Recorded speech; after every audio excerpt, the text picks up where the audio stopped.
Fala, meu povo, tudo certo?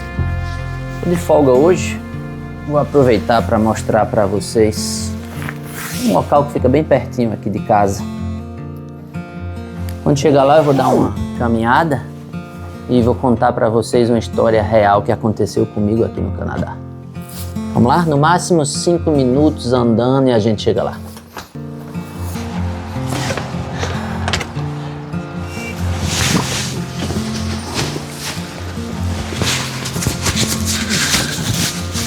Hoje o dia não tá muito bonito não, meio nublado, um pouquinho frio, até choveu hoje de manhã, agora tá 9 graus, mas eu não queria ficar em casa não, eu tô de folga hoje, minha esposa tá no trabalho, minha filha na faculdade, meu filho na escola, então resolvi sair de casa para dar uma caminhada. Chegamos. Aquela placa ali é a entrada.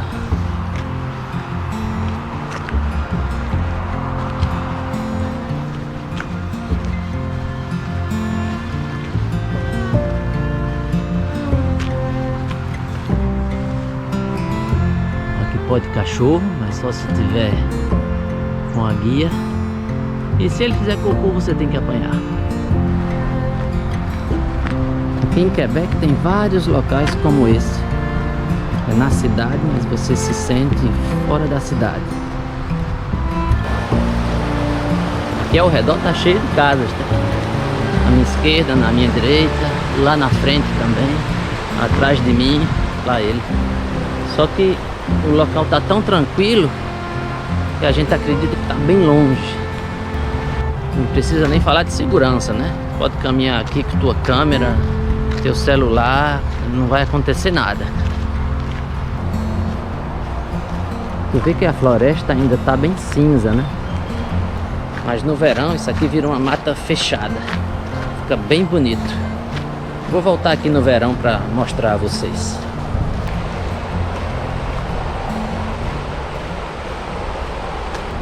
Bom, vamos lá.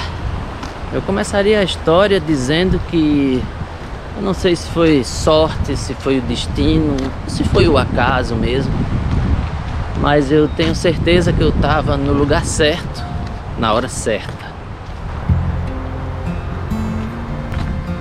Uma das coisas mais importantes de toda pessoa que deixa o Brasil é saber onde vai ficar assim que chegar no novo país, principalmente quando se está indo com a família. E essa decisão depende principalmente do orçamento. E no início, como tudo ainda é incerto, economizar o máximo possível é muito importante. No nosso caso, a gente teve a sorte de chegar aqui e pegar o final do aluguel de um casal de brasileiros que estavam se mudando. A gente ficou sabendo disso quando a gente ainda estava no Brasil, através de um casal de amigos nossos que já morava aqui em Quebec. Youssef e Marcela.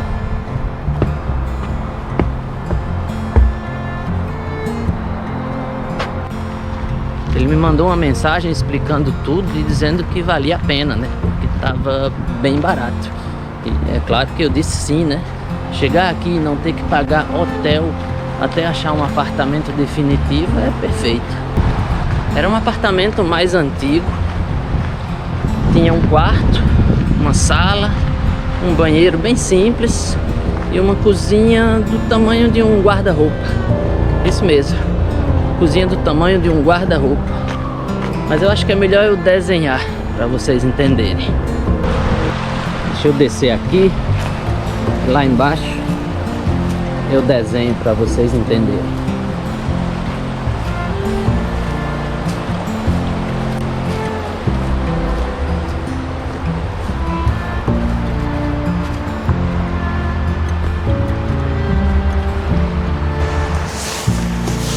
Era mais ou menos assim, ó.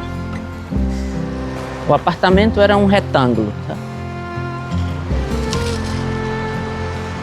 A gente entrava por aqui, aqui tinha um banheiro, aqui o nosso quarto, aqui era a sala e aqui a cozinha. com uma pequena varanda aqui. Bom, a cozinha. Imagina um guarda-roupa de 2,5 metros com uma porta sanfonada, mas era sanfonada para um lado só. E que ali dentro, em vez de ter 2 roupas, tinha uma geladeira, um fogão logo do lado e a pia. Em cima disso tudo os armários e embaixo da pia também tinha os armários. Não tinha como entrar na cozinha. Era só abrir a porta e já era a cozinha. Eu nunca tinha visto aquilo antes. Na sala não tinha mesa, tá? A gente comia sentado em um sofá-cama velho.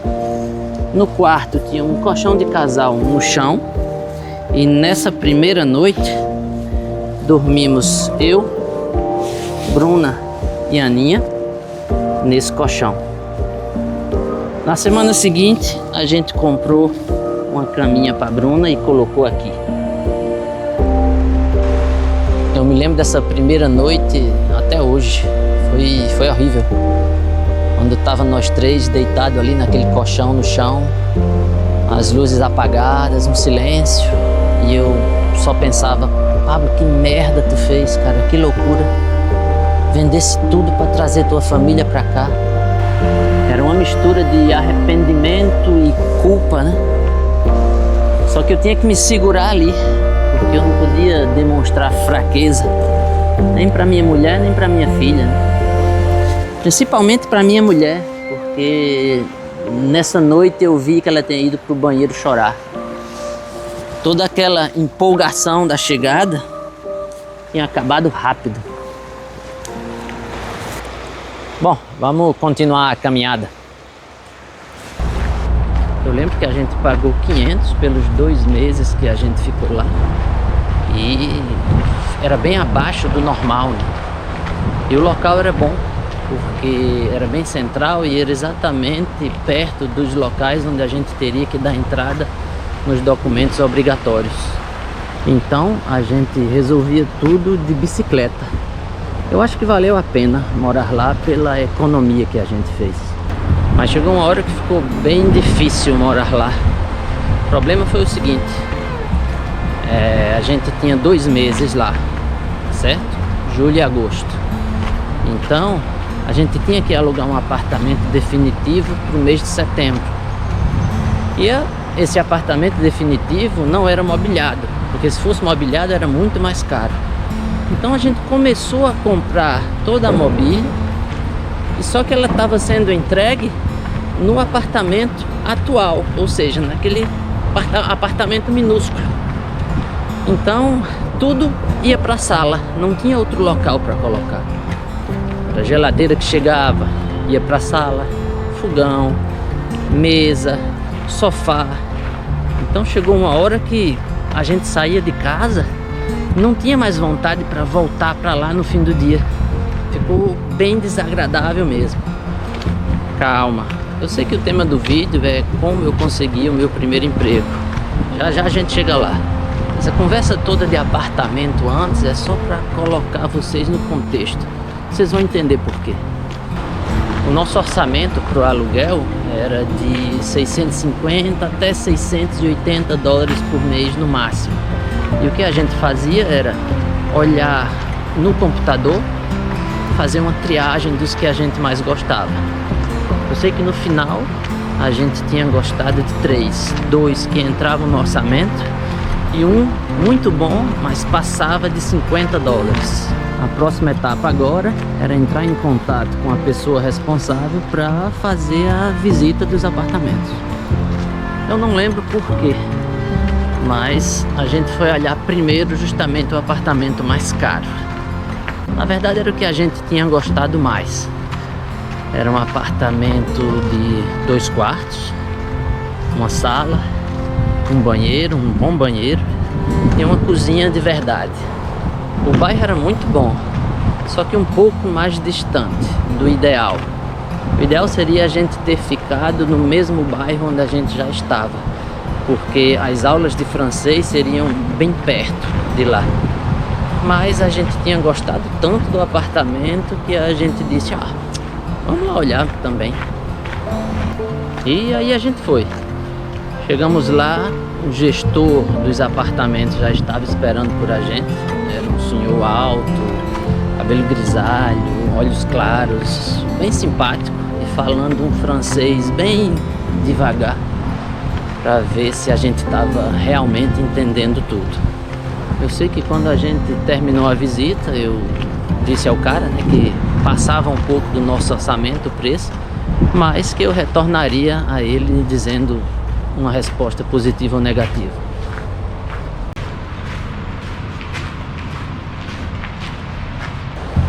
Dava para sentir que minha esposa queria ficar lá, e eu também, né?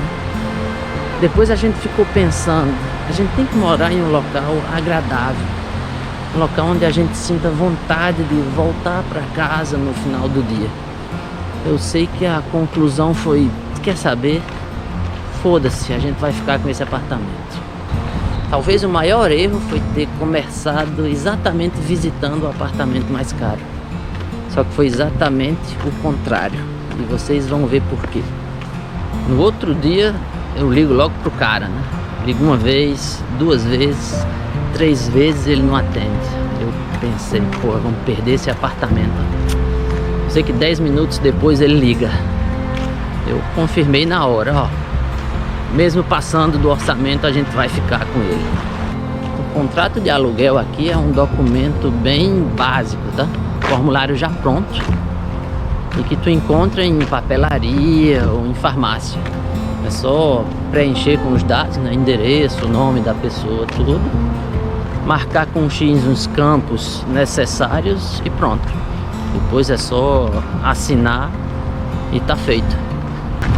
O proprietário pede também uma prova de que tu tem um emprego, né? Justamente para saber se tu vai ter como pagar esse aluguel. E pronto, tu assina, ele assina também. Agora a conta é tua, dá um jeito para pagar isso. Só que tem um problema, um recém-chegado como eu, que não tem emprego, como é que eu vou provar que eu posso pagar isso?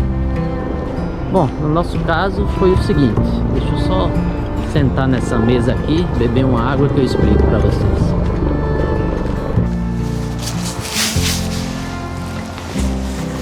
Então o gestor falou o seguinte, ele disse que iria verificar na nossa conta bancária quantos dígitos tinham. Tinha uma forma de fazer isso sem saber exatamente qual o valor que a gente tinha na conta. Eu falei, mas como assim? Vou explicar para vocês entenderem.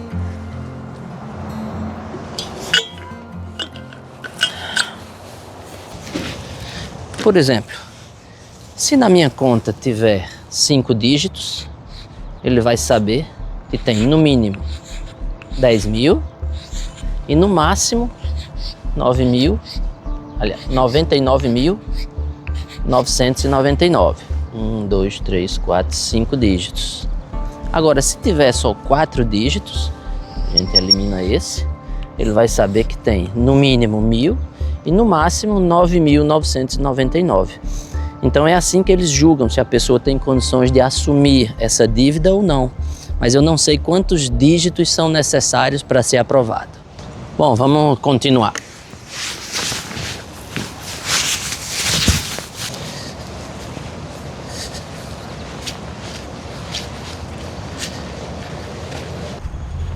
Dois dias depois o cara me liga, né, dizendo que tudo tinha sido aprovado e queria saber quando a gente poderia se encontrar para assinar tudo, né? Eu já estava doido para garantir o apartamento, eu disse hoje mesmo se você quiser, só que ele não podia, então a gente marcou para o dia seguinte. E logo depois ele disse, só que tem outra coisa. Aí eu disse, ih, o que é que vem agora? Aí ele disse, normalmente para os recém-chegados que ainda não têm um histórico de crédito no país, a gente pede o primeiro pagamento e o último no ato da assinatura. Ou seja, quando eu fosse assinar, eu teria que pagar ali na hora 2 aluguéis, o primeiro e o último. Então, tudo bem, a gente foi dormir contente, né? Porque já tinha praticamente garantido o apartamento. E que dia 1º de setembro a gente saía daquele apartamento minúsculo. No dia seguinte lá fomos nós assinar o contrato, né? Ele marcou um encontro no próprio apartamento e a gente achou bom porque era outra oportunidade para fazer outra visita, olhar pela última vez se era realmente aquilo que a gente queria. A gente chegou no final da manhã, o gestor já estava lá nos esperando e enquanto ele preenchia toda a documentação, a gente conversava um pouco e a Aninha e Bruna aproveitaram para fazer outra visita no apartamento. Conversa vai, conversa vem, assinamos tudo e no final ele pergunta de que país a gente tinha vindo. Aí eu falei, Brasil, né? Aí ele, Brasil? Eu conheço um brasileiro aqui. Você fazia o que lá? Aí eu falei, eu era professor de educação física e esportes. Era tudo que ele queria escutar. E aí, na mesma hora, ele disse, você não teria vontade de trabalhar com futebol aqui, não? Eu falei, claro, mas como assim? Olha só como são as coisas. Esse cara, o gestor dos apartamentos, ele era vice-presidente de um clube de futebol aqui. Mas o melhor não é nem isso. O brasileiro que ele disse que conhecia era o diretor-geral do clube. Eu saio lá de João Pessoa, chego aqui desempregado, achando que ia demorar uma eternidade para trabalhar na minha área. E aí eu saio para assinar um contrato de um apartamento, conheço o vice-presidente de um clube de futebol, onde o diretor-geral é um brasileiro, lá do Paraná. Eu não acreditava naquilo, não. O cara lá do Paraná vem para o Canadá em 2009, depois em 2011 chega um paraibano, e é esse paranaense que vai contratar esse paraibano, e tudo isso a 10 mil quilômetros do Brasil. É muita loucura. Bom, continuando, depois de ter assinado o contrato, né, do apartamento, o gestor ia passar meu telefone para o diretor-geral do clube, né, o brasileiro, e ele ia me ligar em breve. Né? E só deu tempo eu chegar em casa, ele liga. Carlos Garcia, gente finíssima. Como era bom voltar a falar português no telefone, nenhum esforço para entender a língua.